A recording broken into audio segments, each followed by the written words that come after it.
శుక్లాంబరధరం విష్ణుం శశివర్ణం చతుర్భుజం ప్రసన్నవదనం ధ్యాయేత్ సర్వవిఘ్నోపశాంతయేత్. వ్యాసాయ విష్ణురూపాయ వ్యాసరూపాయ విష్ణవే నమో వై బ్రహ్మనిధయే వాసిష్ఠాయ నమో నమః. విమలపటీ కమలకుటీ పుస్తకరుద్రాక్షసస్తహస్తపుటీ కామాక్షీ పక్ష్మలాక్షీ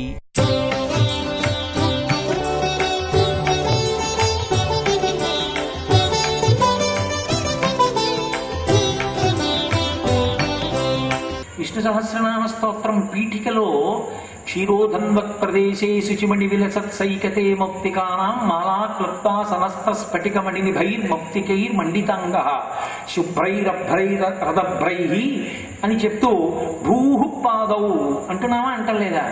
ఈ భూమి అంతా ఆయన పాదములు నిండి ఉన్నాయి. భాగవతంలో భూదేవి అంటుంది, ఆ శ్రీచరణేశుని లేమిని కాలముచే నీకు ఒంటి కాలయ్య కదే. ఆయన పాదములు ఈ భూమి మీద ఉన్నాయి. అందుకే ఎవరు ఎక్కడ ఏ ఐశ్వర్యాన్ని పొందినా అది భూ సంబంధమే. ఇప్పుడు నీకు ఒక భోగం వచ్చింది, ఒక ఇల్లు కట్టుకున్నావు, భూమిలోంచి వచ్చింది. ఓ యాపిల్ పండు తిన్నావు, భూమిలోంచి వచ్చింది. నీకు జీవితం బ్రతకడానికి, భోగం అనుభవించడానికి రెండిటికీ కావలసినటువంటి సమస్త పదార్థ సంపత్తి ఈ భూమిలోంచి వచ్చింది. ఈ భూమిలోంచి రావడానికి నిన్ను ఈ భూమి శ్రీ మహావిష్ణువు యొక్క పత్ని, ఆయన యొక్క భార్య, ఆమె పండింది, ఆమె పంట ఇచ్చింది, లక్ష్మి రూపంగా నీకు అనుభవంలో వచ్చింది ఐశ్వర్యంగా నువ్వు తిన్నావు. అందుకే యజుర్వేదంలో మంత్రం ఉంది, ద్రాపేయంధస్పతే దరిద్రం నీలలోహిత ఏషాం పురుషాణం ఆభేర్మో రోమో ఈశాన్ కించనామమత్ అని. అంటే పదార్థము ఉండి తినలేనివాడు దరిద్రుడు, తినగలిగి ఉండి పదార్థము లేనివాడు దరిద్రుడు. దరిద్రుడు అంటే ఒకడే కాదు, తినగలడు లేదు దరిద్రుడు, పదార్థం ఉన్నది తినలేడు దరిద్రుడు. ఇంట్లో ఎన్నో మధుర పదార్థాలు ఉంటాయి, ఇంతంత లడ్లు ప్రతి దేవాలయం నుంచి పట్టుకొచ్చి అయ్యా తీసుకోండి ఇస్తారు, ఎవరికి దొరకనండి ప్రసాదాలు వాడి ఇంట్లో ఉంటాయి. కానీ వాడికి షుగర్ ఉంది, వాడికి తినాలని ఉంటుంది, కానీ వాడికి షుగర్ ఉంది, ఇంటి నిండా లడ్డూలు ఉన్నాయి. ఇప్పుడు వాడు దరిద్రుడు. వాడు ఎవరికో పెట్టలేదు కిందటి ఈ జన్మలో, ఎవరో నాకు పెడితే బాగుంది అనుకున్నా పెట్టకుండా తిన్నాడు మధుర పదార్థం. ఆ పాపం ఇప్పుడు పోతోంది. కాబట్టి ఈశ్వరాన్ని చేసిన పాపం పోతోంది, సంతోషంగా ఇప్పుడు ఇంకోళ్ళని పెట్టుకోవాలి. అంతేగాని నేను తినలేదని ఏడవకూడదు. ఇప్పుడు మళ్ళీ ఏడిస్తే మళ్ళీ ఇంకో జన్మలోకి వస్తుంది. కాబట్టి ఇద్దరూ దరిద్రులే. ఇద్దరూ దరిద్రులై ఉంటే వాడికి లక్ష్మీ కటాక్షం లేదని గుర్తు. ఇంట్లో ఉండడం లక్ష్మీ కటాక్షం కాదండి, మీ అనుభవంలోకి వచ్చిందా. నాకు తెలిసిన ఆయన ఒక ఆయన ఏసీ వేయించుకున్నాడు చాలా కష్టపడి. నేను రోజు వెళ్ళేటప్పటికి మధ్యాహ్నం మామూలుగా గదిలో పడుకున్నాడు, బయటకు వచ్చి వాళ్ళ ఆవిడ లోపల పడుతుంది. ఏమన్నా బాబాయ్ గారు అదే ఇందులో ఇక్కడ పడుకున్నారేం, పిన్నేది అన్నారు. పిన్ని లోపల పడుకుంది రా అన్నాడు. అదే మరి మీరు పడుకోవచ్చు కదా అంటే, ఒరే ఒక్కరోజు పడుకున్నాను రా, పైసలు పెట్టేసిందిరా నాకు విపరీతంగా, డాక్టర్ గారు మీకు ఏసీ పడదన్నారా, ఇక్కడే పడుకుంటున్నాను అన్నాడు. ఆయన దరిద్రం అంతే. లక్ష్మి ఉంది, ఏసీ ఉంది, వాళ్ళ ఆవిడికి పనికొస్తుంది, ఆయనకి పనికి. ఆవిడికి భోగం ఉంది, ఈయనకి భోగం లేదు. అంతే.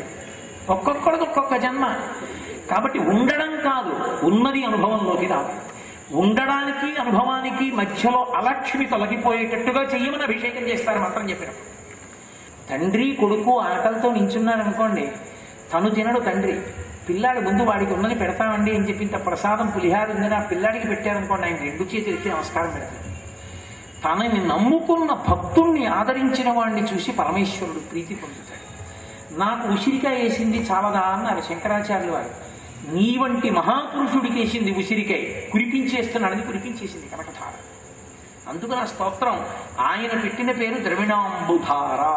ద్రవిణము అంటే బంగారం, అంబుధార అంటే వర్షం, అదే కనకధార స్తవమైంది. కాబట్టి ఈ జన్మలో పెట్టనిది వేరొక జన్మలో నిన్ను అనుగ్రహించదు. కానీ పెట్టడం అంటే భగవంతుడు ఎక్కడో ఉండడు, ఈ సమాజంలోనే నిన్ను అనుగ్రహించడానికి నీ దగ్గర పుచ్చుకునేవాడి రూపంలో వస్తాడు. ఎందుకని? అలా పుచ్చుకుంటే తప్ప నీకు ఉత్తర జన్మలోకి కావలసిన పుణ్యం రాదు. మీకు బాగా అర్థం అవ్వాలంటే ఒక ఉదాహరణ చెప్తే మీరు పట్టేసుకుంటారు. నా దగ్గర డబ్బు కట్టలు ఉన్నాయి, నోట్ల కట్టలు అనుకోండి, నిజమనుకోండి, నోట్ల కట్టలు ఉన్నాయి. నేను అమెరికా వెళుతూ విమానం ఎక్కి అమెరికా వెళ్ళాను. అది అబద్ధం, నేను వెళ్ళేది లేదు. అమెరికా వెళ్ళాను. అమెరికా వెళ్ళిన తర్వాత నేను ఒక్క కప్పు కాఫీ తాగుదామంటే ఈ నోట్ల కట్టలు ఇస్తే ఇవ్వరు. నేను వెళ్లే ముందే ఇక్కడ State Bank of India foreign exchange కౌంటర్కి వెళ్ళి ఈ రూపాయల్ని డాలర్లుగా మార్చుకుని పట్టుకుని వెడితే కాఫీ ఇస్తారు. అలాగే ఇక్కడ నీకు ఈశ్వరుడు ఏది ఇచ్చాడో దాన్ని ఈశ్వరుడికి పెట్టుబడిగా పెట్టాలి. నీకు డబ్బు ఉంది, నలుగురికి దానం చేయాలి. నీకు ఓపిక ఉంది, ఈశ్వరుడి పల్లకి పట్టుకోవాలి. నీకు ఓపిక ఉంది, ఓ గుడి తుడవాలి. నీకు ఓపిక ఉంది, పెద్దల ముందు వంగి నమస్కరించాలి. నీకు వినపడుతుంది, భగవత్ సంబంధమైన విషయాన్ని వినాలి. నీకు పాట వచ్చు, దేవాలయంలో కూర్చుని పాట పాడాలి. నీకు నృత్యం వచ్చు, రాజోపచారంలో నృత్యం చెయ్యాలి. నేను ఏమీ చెయ్యను, నీకున్నది ఇక్కడే పోతుంది, శరీరంతో పాటే పోతుంది. ఒకసారి శరీరం వదిలేశావు, ఇక ఇక్కడ ఆ శరీరంతో సంపాదించినది ఏది నీది కాదు. జీవుడు దరిద్రుడైపోయాడు, ఎందుకంటే నువ్వు పెట్టింది లేదు. నువ్వు పెట్టావు, పుణ్యంగా మారింది. అందుకే పెట్టేటప్పుడు నేను పెడుతున్నానన్న అహంకారంతో పెట్టినవాడు పాడైపోతాడు. నేను పెడుతున్నానన్న అహంకారంతో కాదు, విష్ణువు నా ఎదురుగుండా ప్రతిగ్రహీతగా వచ్చి నిలబడి నేను ఇచ్చిన దానిని ఆయన పుచ్చుకుని ఇక్కడ నాకున్న పదార్థాన్ని పుణ్యంగా మార్చి ఉత్తర జన్మలలో నేను సుఖపడ్డానికి హేతువుని నాకు ఇచ్చాడు. కాబట్టి నేను ఆయనకి రుణపడ్డాను. అందుకే సనాతన ధర్మంలో ఇచ్చిన వాడికి పుచ్చుకున్నవాడు నమస్కారం చేయడు, పుచ్చుకున్న వాడికి ఇచ్చినవాడు నమస్కారం చేస్తాడు. భవతే విష్ణు స్వరూపాయతే. బలిచక్రవర్తి వామనమూర్తికి దానం ఇచ్చాడు.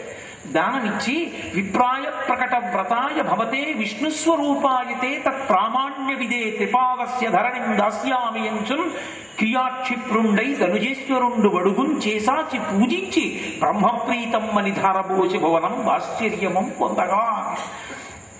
వేద హృదయాన్ని యథాతథంగా సంస్కృత మాటలతోటే పూర్తి చేశారు పోతన గారి పద్యం. సనాతన ధర్మంలో ఇచ్చిన వాడికి పుచ్చుకున్నవాడు నమస్కారం చేయడు, పుచ్చుకున్న వాడికి ఇచ్చినవాడు నమస్కారం చేస్తాడు. భవతే విష్ణుస్వరూపాయతే, నీవు విష్ణుస్వరూపుడవు. ఇది పుచ్చుకుని పుణ్యంగా మార్చి నన్ను ఉత్తర జన్మలో అనుగ్రహిస్తున్నావు, నీకు నమస్కారం. అందుకని పుచ్చుకున్న వాడికి ఇచ్చినవాడు నమస్కారం చేస్తాడు. అలా ఇవ్వకుండా నేను ఉన్నవాడిని, వాడు లేనివాడు, అందుకని ఉన్నవాడిని కనుక లేనివాడికి ఇస్తున్నానని ఫోటో తీయించుకుని పేపర్లో వేస్తాడు. తుఫాన్ రావడం ఎంత అదృష్టం, 5 ప్లాస్టిక్ బిందులు ఇచ్చాడా, 5 పేపర్లలో ఫోటో వేయించుకోవడం. నీ కర్మ అహంకారమై కాల్ చేస్తాడు. అందుకోసం కాదు చెయ్యవలసింది. అందుకే దానము గుప్తం, ఈశ్వరుడికి తెలిస్తే చాలు. మూడో కంటి వాడికి తెలియకుండా కాదు, మూడో కంటి వాడికి తెలియకుండా ఏమో వాడు అన్నీ తీసుకుంటాడు. మూడో కంటికి తెలియకుండా, అంటే నీ 2 కళ్ళకి తెలిస్తే చాలు. పక్క కంటికి కూడా తెలియకల్లా నువ్వేం చేశావు, అంత గుప్తంగా చేయవలసి. అందుకే కృష్ణకర్ణామృతం చేస్తూ లీలాశకుడు ఒక మాట అంటాడు, త్వయి ప్రసన్నే మమ కింగునేనా త్వయ్య ప్రసన్నే మమ కింగునేనా అన్నాడు. నీవు నా ఎందు ప్రీతి పొందితే నాకే గుణాలు ఉన్నాయి, ఎందుకు ఎవరికేం కావాలి? నువ్వు నా ఎందు ప్రీతి పొందలేదు, ఊరంతా చాలా గొప్పవాడంటే ఎందుక? అది కావాల్సి. ఈశ్వరుడు నీ ఎందు ప్రీతి పొందుతున్నాడా, ఆయన సంతోషిస్తాడా నువ్వు చేసే పనులకి? అలా నువ్వు ప్రవర్తిస్తున్నావా? అదొక్క దాన్ని పరిశీలిస్తే చాలు. అలా పరిశీలించినప్పుడు నేనున్నవాడిని, వాడు లేనివాడు, నేను అందుకు ఇస్తున్నాను కాదు, నా అదృష్టం, వాడు నా ఇంటికి వచ్చాడు, నేను ఇవ్వగలుగుతున్నాను, దానివల్ల నాకు పుణ్యం పడి. యోగ్యుడైన వాడు రావద్దు, వచ్చి పట్టద్దు, లేనినాడు నీ ఐశ్వర్యానికి అర్థమే ఉంది. కాబట్టి అలా చేసిన సేవ పాదసేవ. అది భక్తి మార్గముల యందు శ్రవణం, కీర్తనం, విష్ణోహ స్మరణం, పాదసేవనం. పాదసేవనం అంటే పరమేశ్వరుడి కాళ్ళుత్తుతూ కూర్చోండి అని కాదు. నువ్వు ధ్యానమునందు పరమభక్తితో పరమేశ్వర పాదదర్శనం చేసిన, పాదోదకం తాగిన, పాదములు పట్టిన తప్పని నేను అంటలేదు. కానీ పరమేశ్వరుడి పాదాలు ధ్యానంలో పట్టుకుంటాను, కానీ పక్కింటి వాడికి మాత్రం నేనేమీ పెట్టనండం మాత్రం ఉదాహరణ కాదు, పరిణితం. అందుకే వేలుపులటి నాకంటెను వేలుపు మరి ఎవ్వడనొచ్చు వికవిక నగిమా వేలుపుల గోడపైనో హేలావతి నీత నూజు డెంగిలి చేసన్నంటుంది దశమస్కంధం చేస్తూ భాగవతంలో పోతన గారు. పక్కన ఎవ్వరికీ పెట్టకుండా గోడ మీద ఉన్న బొమ్మకి పెడతానని హఠం చేసి కూర్చున్న ఆవిడ కళ్ళు మూసుకుని నైవేద్యం పెడితే కృష్ణుడు వచ్చి తినేసి కాస్త ఎంగిలి తీసి గోడ మీద రాసి ఆ తిన్నాళ్లే ఈశ్వరుడు. నువ్వు కనపడిన వారి యందు ఈశ్వరుణ్ణి చూడగలగాలి. అది బాగా విస్మృతిని పొందితే చిట్ట చివరికి నీ ప్రమేయం లేకుండా నీదైన దాన్ని ఇంకొకడు తీసుకుపోతే అప్పుడు కూడా నీకు ఈశ్వరుడే కనపడతాడు. అందుకే రుద్రంలో నమచ్చోరాయిచ శిష్ప్యాయిచ భీమ్యాయిచ అని మంత్రం. నమచ్చోరాయిచ అంటే దొంగ రూపంలో ఉందని కూడా నమస్కారం. ఎలా కుదురుతుంది? రోజు ఆవు పాలు డబ్బాలు పట్టుకెళ్ళి మంత్రం చెప్పి పోసేస్తే అభిషేకం అవదు. అది జ్ఞానంగా మారాలి. నా వాచి తీసి అక్కడ పెట్టాను. అలా వెళ్ళి ఇలా వచ్చేటప్పటికి వాచి లేదు. నా వాచి పోయింది ఎవరో ఎత్తుకుపోయారంటే నాది వాడు ఎత్తుకుపోయాడు. నాకు వాచి ఒకప్పుడు లేదు, ఒకడు ఇచ్చాడు వాచి. వాడు ఈశ్వరుడు. వాడు ఒరే కోటేశ్వరరావు నువ్వు కొన్నాళ్ళు పెట్టుకున్నావు కదా, ఇప్పుడు చాలా అవసరం ఉన్నవాడు ఇంకోటి ఉన్నట్రా, వాడికి ఇస్తున్నాను వాచి అని తీసుకెళ్ళాడు. వాడికి వాడు పట్టుకెళ్ళాడు. నాకెందుకు చెప్పడం? కాబట్టి అంటే మీ వాచి పోయిందిగా పోలీస్ స్టేషన్లో కేసు పెడదామంటే వద్దండి. పరమేశ్వరానుగ్రహం. ఈశ్వరుడు లోపలికి వచ్చి నడిచి వచ్చి ఇన్నాళ్ళు నేను పెట్టుకున్న వాచి ముట్టుకుని తీసుకెళ్ళాడు. ఎంత స్వతంత్రం నా తండ్రికి! ఆయన ఎంత స్వతంత్రంగా తీసుకెళ్లాడో చూసారా? ఆయన సొత్తు అండి. ఆయన సొత్తు ఆయన పట్టుకెడితే పోలీస్ స్టేషన్లో చేసేయండి. వద్దు అన్నాడు అనుకోండి, నోటి మాటగా కాదు మనస్ఫూర్తిగా అని పొంగిపోయాడు అనుకోండి, వాడికి జ్ఞానం వచ్చిందని. వాడు అంతటా ఈశ్వరుణ్ణి చూస్తున్నాడు. అదిగో ఆ పరిధి అలా పెంచగలిగినటువంటి స్థితి తంతువుగా పెరిగినదంటారు. అప్పుడు వాడికి భగవంతుడు కనపడని చోటు ఏముంటుంది నాకు చెప్పండి? అంతటా భగవంతుడు కనపడతాడు. భగవాన్ రమణులకి ఓ చిన్న పూరిపాకు ఉండేది. అందులో కూర్చున్నారు ఆయన రోజు. ఏదో ముగ్గురు నలుగురిని పెట్టి, శిష్యులు అనేవారు కాదండి. కూర్చున్నారు. దొంగలు వచ్చారు. తలుపు కొట్టారు. తలుపు కొడితే ఆయన పక్క కిటికీలోంచి చూసన్నారు. ఎవరు మీరన్నారు? మేము దొంగలం. ఎందుకు వచ్చారన్నారు? లోపల ఏమైనా ఉంటే ఎత్తుకుపోతాం. ఆయన అన్నారు వెంటనే తలుపు తీసి, స్వాగతం రండి, మీరు ఈశ్వర స్వరూపం అరుణాచలేశ్వరుడు ఈ రూపంలో వచ్చాడు, మీకు ఏది పనికి వచ్చినా పట్టుకుపోండి. వాళ్ళన్నారు నీకు బుద్ధి ఉందా లేదా? మాకు జాబ్ సాటిస్ఫాక్షన్. అలా తలుపు తీస్తే మేము తలుపు వేసి నువ్వు అడుగు దొంగ దొంగ దొంగ అని మేము బద్దలు కొట్టుకుని లోపలికి వస్తాం. ఆయన అన్నారు ఎందుకలా? మీరు పరమేశ్వరుడు, మీరు వస్తే తలుపు వేసి నేను అరవడం ఏమిటి? స్వాగతం చెప్తాను నేను వేయనన్నా. మూర్ఖుళ్ళో ఉన్నాడు, అరవనంటాడు ఏంటి అని. పోన్లే మేము పరిగెత్తుకుంటూ లోపలికి వస్తాం, నువ్వు పారిపోవాలి. ఆయన ఎందుకు పారిపోవడం? పరమేశ్వరుడు వస్తే సంతోషంగా నిలబడద్దు? ఆయన వస్తువులు ఆయన తీసుకుంటుంటే చూస్తా, నేనేం అన్నాం, ఆనంద భాష్పాలు కారుస్తూ నించుంటాను. వీడికి బుద్ధి లేదురా, వీడు బయటికి వెళ్ళకపోతే మనమే కొడదాం అని చెప్పి వాళ్ళు ఒక పెద్ద బడితో ఒకటి తీసుకుని తొడల మీద కొట్టారు.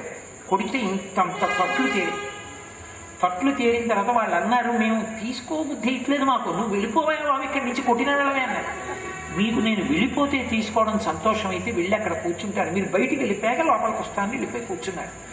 ఎర్రటి తట్లు తేరి నెత్తురు చిమ్మితే పక్కన కూర్చున్న వాళ్ళు అన్నారు, మీరు అనండి, ఆ నలుగురిని పట్టుకుని చిత్రవధ చేసేస్తాం, వీటి ఇలా కొట్టడమా మిమ్మల్ని అన్నారు. ఆయన అన్నారు, అప్పుడప్పుడు నేను అన్నం తింటుంటే నా నాలుక పళ్ళ కింద పడుతుంది, నాలుకను గురికిన పళ్ళని పీకేయలేదే, ఆ పళ్ళు నాదే నాలుక నాదే. అలా ఇదంతా ఈశ్వరుడే దొంగ రూపంలో వచ్చి నన్ను అలా అనుగ్రహించాడు దెబ్బలకు. వాడు ఈశ్వరుడే. అదిగో ఆ పరిణతి, ఆ స్థితికి చేరిపోవడం మహాజ్ఞాని. అది పాదసేవనముతో మొదలై అటువంటి జ్ఞానిగా నిలబడతాడు ఒక స్థాయిలో. రామకృష్ణ పరమహంస శిష్యుల్లో ఒక శిష్యుడు అలా వెళ్ళిపోతున్నాడు. ఒక జమీందారు ఆవుని కొడుతున్నాడు. ఆయన గబగబా పరిగెత్తుకెళ్ళి అన్నాడు, అయ్యో ఆవుని అలా కొట్టకండి, నిన్ను కొట్టనా అన్నాడు. నన్ను కొట్టండి కానీ ఆవుని కొట్టకుండా ఉంటారా అన్నాడు. అయితే నిన్ను కొడతానని సావగొట్టేశాడు. స్పృహ తప్పి పడిపోయాడు ఆ బ్రహ్మచారి. పడిపోతే అటుగా మిగిలిన శిష్యులు ఎడుతున్నారు, చూశారు. అయ్యో మన బ్రహ్మచారి అలా కొట్టేశాడని చెప్పి లోపలికి వెళ్ళి పాపం నలుగురు చేతుల మీద వేసుకుని తీసుకొచ్చి ఆశ్రమంలో పడుకోబెట్టి కొద్దిగా నీళ్లు చల్లి తెలివి వచ్చిన తర్వాత కాసిన పాలు నోట్లో పోశారు. ఆయన గుటకేశాడు. ఎక్కడైనా తల మీద దెబ్బ తగిలిందని ఉంటామని చెప్పి మేము ఎవరని చెప్పాను. ఆయన అన్నాడు, ఇంతకు ముందు నన్ను కర్ర పెట్టి కొట్టిన పరమేశ్వర రూపంలో ఉన్నవాడే ఇప్పుడు నా నోట పాలు పోసి నువ్వెవరో చెప్పని అడుగుతున్నవాడు అన్నాడు. కొట్టినవాడు ఈశ్వరుడే, పాలు పోసినవాడు ఈశ్వరుడే. అది ఆ స్థాయి. అందుకే ఏ జ్ఞాని కెనాట్ బి ఇమిటేటెడ్, అండ్ అజ్ఞాని షుడ్ నాట్ బి ఇమిటేటెడ్. అజ్ఞానిని అనుకరించే ప్రయత్నం చెయ్యకూడదు, జ్ఞానిని అనుకరించలేరు, కుదరదు. మీరు జ్ఞాని అయ్యాక అవుతారు. అజ్ఞానిని ఎప్పుడూ అనుకరించకూడదు, జ్ఞానిని అనుకరించలేరు. భగవాన్ రమణులు అయిపోతాం, మనం కూడాను గోజీ పెట్టి తిరిగితే రమణులు అయిపోతాం ఏంటి? ఆ జ్ఞానం వస్తే రమణులు అవుతారు. కాబట్టి వెనకటికి ఎవరో పెద్ద గడ్డం పెంచుకుని మీలా పాట రాయాలని గడ్డం పెంచానన్నాడు. ఆరుద్ర గడ్డంలో లేడు అన్నాడు ఆరుద్ర. అలాగా లోకంలో జ్ఞానిని అనుకరించే ప్రయత్నం చెయ్యకూడదు. కాబట్టి పాదసేవనం, శ్రవణం, కీర్తనం, విష్ణోహ స్మరణం, పాదసేవనం. తరువాతిది అర్చన. అర్చన అన్న మాటకు అర్థం ఏంటంటే బాహ్య స్మృతి ఎందుండి ధ్యానము కాదు. బాహ్య స్మృతిలో ఉండి ఒక పదార్థాన్ని ఆధారం చేసుకుని భగవంతుని యొక్క స్వరూపాన్ని మీరు ఆ పదార్థముతో పూజించుట. ఏదో అక్షత చేతిలో పట్టుకున్నారనుకోండి, పువ్వులో, తులసి దళాలో, మారేడు దళాలో పట్టుకుని పూజ చేస్తున్నారు. పూజ చేసేటప్పుడు అర్చన చేస్తున్నాడు అంటారు. అర్చన యందు 3 ఏకీకృతమైతేనే మీరు అర్చన చేసేది. లేని నాడు మీ అర్చన కింద స్వీకరించరు. అందుకే మీకు నేను ఒక గొప్ప చిదంబర రహస్యం చెప్తా. నేను చెప్పే రహస్యాలన్నీ వేదికల మీద ఉపన్యాసాలని ఒక్కరికి పక్కకి పిలిచి ఉండవు. పెద్ద రహస్యం ఏమిటో తెలుసా? 108 మంది సత్యనారాయణ వ్రతం చేస్తున్నారు అనుకోండి. ఆ 108 మందికి సత్యనారాయణ స్వామి వారి వ్రతం ఫలించాలని నేను కోరుకుంటా. కానీ ఆ 108 మందికి ఫలిస్తుందా, పక్కన కూర్చుని చూస్తున్న వాళ్ళకి ఫలిస్తుందా అంటే నేను చెప్పలేను. ఎందుకో తెలుసా? చెయ్యడం ప్రధానం కాదు, మీ మనసు లగ్నం అవ్వడం ప్రధానం. మీరు ఉపచారం చేస్తారు, ఉపచారం చేసేటప్పుడు మీరు ఇక్కడ చూడవలసి ఉంటుంది. మీకు నేను ఒక మాట చెప్తాను, మీరు పట్టుకునే ప్రయత్నం చేయండి. మన ఇంటి పూజా మందిరంలో అంగుష్ట మాత్రం దాటి విగ్రహం ఉండకూడదు. ఇంటి యజమాని బొటన వేలు ఎంత ఉంటుందో అంతే ఉండాలి, అంతకన్నా ఎక్కువ విగ్రహం ఉండడానికి వీల్లేదు. అలా ఉంటే కొన్నాళ్ళు ఊరుకుంటుంది. దాని ఆకలి పెరిగి పెరిగి పెరిగి పెరిగి మీరు తగినంత నైవేద్యం పెట్టనప్పుడు దాని ప్రభావం చూపిస్తుంది. బాగా ఆకలి పెరిగి కోపం వచ్చిన తర్వాత కదా చూపిస్తాడు, అప్పుడు ప్రారంభమవుతుంది ఇంట్లో అల్లరంతా. అందుకని ఎప్పుడూ పూజా మందిరంలో అంగుష్ట మాత్ర విగ్రహమే పెట్టాలి, పెట్టి పూజ చేయాలి. స్వల్ప నైవేద్యంతో ప్రీతి చెందుతాడు. కాబట్టి ఇప్పుడు మీరు అర్చన చేసేటప్పుడు అథాంగ పూజ అని ఒక పూజ ఉంటుంది. అది ప్రతి పూజలో ఉంటుంది. అథాంగ పూజ అంటే పాదముల నుండి శిరస్సు వరకు చేస్తారు, తర్వాత శిరస్సు నుండి పాదముల వరకు చేస్తారు. ఇందులో పాదముల నుండి శిరస్సు వరకు మెల్లగా చేస్తారు, శిరస్సు నుండి పాదముల వరకు అత్యంత వేగంగా చేస్తారు. ఎలా అంటే పాదముల నుండి శిరస్సు వరకు నామాలు ఉంటాయి, శిరస్సు నుండి పాదములకు మంత్రం ఉంటుంది. ఉండకుండా చూడాలి. చూడడం మీకు విగ్రహం దగ్గర సాధ్యం కాదు, ఎందుకంటే ఇంతే కదా విగ్రహం ఉంటుంది. ఉదాహరణకి పాదౌ పూజయామి, గుల్భౌ, ఊరుం పూజయామి, నాభిం పూజయామి, ఉదరం. ఆ ఉదరం దాటిపోయిన తర్వాత వక్షస్థలం, వక్షస్థలం దాటిన తర్వాత కంఠే పూజయామి, ఓష్ఠే పూజయామి, కపోలం, ఆ తర్వాత కర్ణౌ, ఆ తర్వాత నాసిక, ఆ తర్వాత లలాటం, ఆ తర్వాత నేత్రి, ఆ తర్వాత భుజములు. ఈ మధ్యలోనే భుజములు కూడా వస్తాయి. స్కందౌ పూజయామి, బాహుం పూజయామి, చిట్ట చివర శిర పూజయామి, తర్వాత సర్వాంగణ్యాన్ని పూజయామి అన్నారా లేదా మీరు? అన్నప్పుడు దాని అర్థం ఏంటి? మీకున్న ఇంత చిన్న విగ్రహంలో మీకు కడుపు, నాభి, మోకాళ్ళు, చెవులు, కళ్ళు, ముక్కు, నోరు, పెదవులు, గడ్డం, బుగ్గలు, చెవులు, చెవికి ఆభరణములు, లలాటము, కన్నులు, శిరస్సు ఇవన్నీ కనపడతాయా? కనపడవు. దాని అర్థం ఏంటో తెలుసా? నేను కళ్ళు మూసుకుని పూజ బుట్ట ఒళ్ళో పెట్టుకుని ఇలా పువ్వు తీసి పాదవ పూజయామి అన్నాను అనుకోండి, పార్వతీ పరమేశ్వరుడు కూర్చున్నప్పుడు తెల్లటి పరమశివుని యొక్క పాదములు పచ్చటి పట్టు పంచెలోంచి ఆకు పచ్చటి పట్టు చీర, ఎర్రటి బోర్డర్తో ఉన్నటువంటి చీర కట్టుకున్న నా తల్లి పార్వతీదేవి ఎర్రని పాదములు ఆ పక్కన ఉంటే, ఆయన పెట్టుకున్నటువంటి పాదములకు పెట్టుకున్న మంజీరములు, అమ్మవారు పెట్టుకున్నటువంటి అందెలు, ఆవిడ వేళ్లకున్న మట్టెలు, అయ్యవారి పాదాలకి చందనం, దానికున్న లత్తుక, అమ్మవారి పాదాలకు పసుపు, దానికున్న లత్తుక, నేను వేసిన పువ్వు వెళ్ళి 4 పూలు ఇటు 2 అటు 2 ఆ పాదముల మీద పడి అవి నునుపుగా ఇలా జారిపోయేటట్టున్న, కింద పడకుండా చామంతి పూలు ఒకటి ఇలా ఒకటి ఇలా పడి నిలబడితే తర్వాత నేను మళ్ళీ ఇలా తీసివేస్తే వాళ్ళ మోకాళ్ళకి తగిలి జానుని పూజయామి,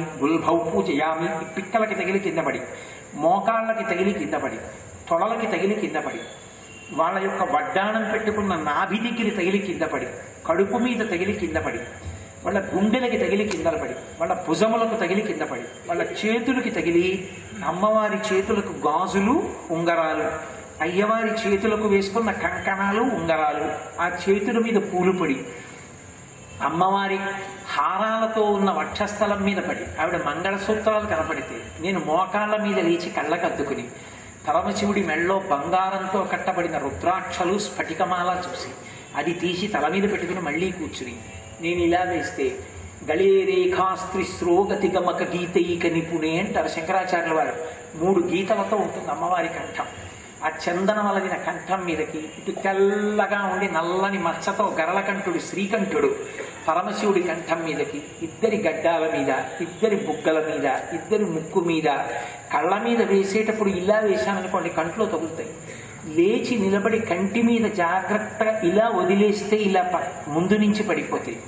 స్వామి కంటికి ఇబ్బంది లేకుండా కూర్చుంటే ఆఖరణ నేను పళ్ళెంలో పువ్వులు ఇలా 2 చేతులతో పట్టుకుని శిరస్సు మీద వేసి ఇలా వదిలేస్తే ఆ శిరస్సు నుంచి పడిపోతున్నప్పుడు మళ్ళీ అమ్మవారి యొక్క తల, కవరీబంధం, ఎర్రటి నుదురు, బొట్టు, ముక్కు, పెదవులు, ఆ కింది పెదివి, ఆ ముక్కుకు పెట్టుకున్నటువంటి ముత్యాల ఆభరణం, చెవులకు పెట్టుకున్నటువంటి ఆభరణాలు, అమ్మవారి కంఠం, 3 రేఖలు, వక్షస్థలం, దాని మీద ఉన్న మంగళసూత్రాలు, హారాలు, చేతులు, ఆ భుజకీర్తులు, అమ్మవారి గాజులు, ఉంగరాలు, అమ్మవారి యొక్క కడుపు, అమ్మవారు కూర్చున్నప్పుడు తొడలు, అమ్మవారి మోకాళ్ళు, అమ్మవారి పిక్కలు, అమ్మవారి పాదాల వరకు నేను పోసిన పూలు ఎంత వేగంగా పడిపోతాయో అంత వేగంగా పైనుంచి కిందకి చూశాను అనుకోండి, నేను అర్చన చేశాను. నేను నోటితో చెప్తూ వేశాను అనుకోండి, దాన్ని స్వీకరించాను. ఎందుకని అంటే నీ మనసు లేదు. సర్వం శ్రీ ఉమామహేశ్వర పరబ్రహ్మార్పణమస్తు. స్వస్తి.